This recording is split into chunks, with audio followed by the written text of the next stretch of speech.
Достар, бәріңе сәлем, қалайсыздар? Осы кеше Ресейдің бір телеканалында қайтадан Қазақстанды еске алды. Біз бар ғой осыларға ұйқы бермейміз да. Бір Ресейдің телеканалында Қазақстанда нацизм өршіп жатыр. Следующая проблема Қазақстан деп қыртып жатыр бірақ құлақ. Мен кезде ойлап қоймын, осылардың өздерінің проблемалары жоқ па?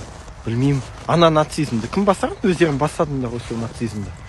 Өздері ана балшықта батып жатқанда еще басқа елдерге тисе береді осыларды. Ана марқұм Жириновскийдің ізін басып жатыр ма, білмеймін мен.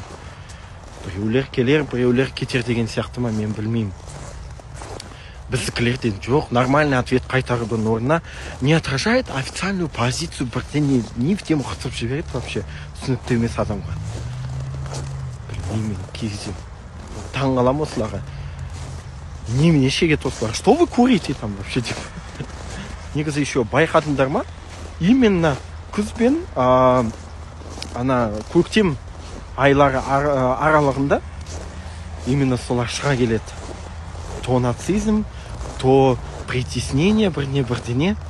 Ана осенне-весенне обострение ма осылардікі. Отправьте их на удаленку. Демалсын Россия. Отправьте их на удаленку. Или ревакцинацию қайттан біріне жасаңдаршы. Қуып атыр аналар.